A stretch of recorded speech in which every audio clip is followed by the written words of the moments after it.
సమాధాన కర్త స్తోత్రములు నది వలే సమాధానం వడిగా ప్రవహించుచున్నది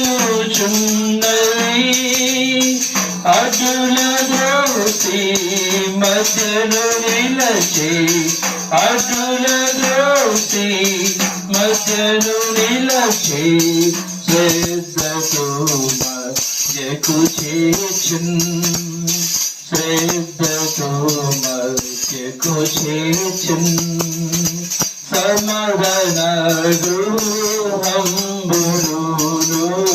సమాధాన స్తోత్రములు. 4వ అధ్యాయం 5వ వచనం. ఎలాగనగా అది దేవుని వాక్యములను ప్రార్థనలను పవిత్రపరచబడుచున్నది. కాబట్టి ఏదైనా కూడా పవిత్రపరచబడాలంటే దేవుని వాక్యం వలన, తర్వాత ప్రార్థన వలన. మరొక వచనం కీర్తన 87 2వ వచనం. కీర్తన 87 2వ వచనం.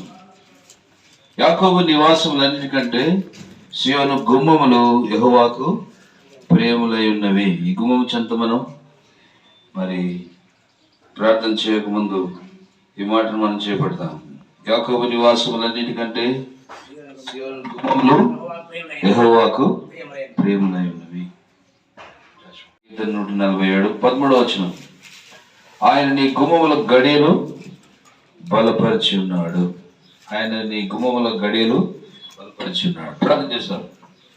ప్రేమల తండ్రి, పరిశుద్ధమైన దేవా, నీ ఘనమైన పాలన పొందినారు. యాకోబు నివాసంలో ఎందుకంటే సియోను గుమ్మములు ఆయనకు ప్రియమైన సెలవిచ్చినట్టుగా తండ్రి యొక్క గేట్ దగ్గర, గేట్స్ ఆఫ్ జాయిన్, నమ్మకమైన తండ్రి, ఈ యొక్క ఇంటి గేట్ దగ్గర ప్రభావ మేము మోకరించి మీ నామని కనపరుస్తూ వస్తుంటున్నాం.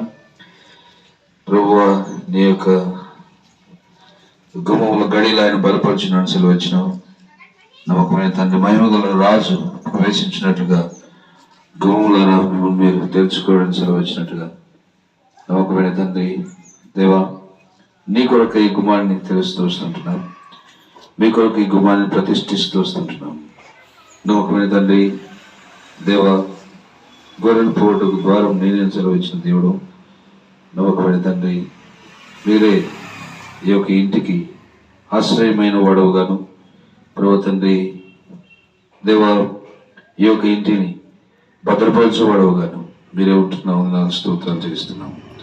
ప్రతి కీడు అపాయం వస్తువులను తప్పించే దేవుడు, ఏ తెగులు నీ గుడారం సమీపించిన సెలవిచ్చినావు. వాగ్దానం కోరుకుంటూ వస్తుంటున్నాం. ఇలాంటి థెఫ్ట్ ఇలాంటివి ఏ జరుగుకున్నట్లు మీ దూతను కావలించి మీరే కాపాడవలసిందిగా ప్రార్థన చేస్తుంటున్నాం.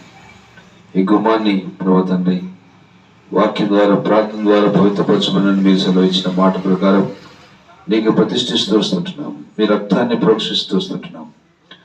మీ రక్త ప్రోక్షకి తీసుకుని వస్తూ మీ నామను మహింపరుస్తూ ప్రభు తండ్రి ఇంటిని మీకే ప్రతిష్ఠిస్తూ యేసుక్రీస్తు శ్రేష్టమైన నామమున స్తుతించి ప్రార్థించి వేడుచున్నాం తండ్రి. ఆమేన్.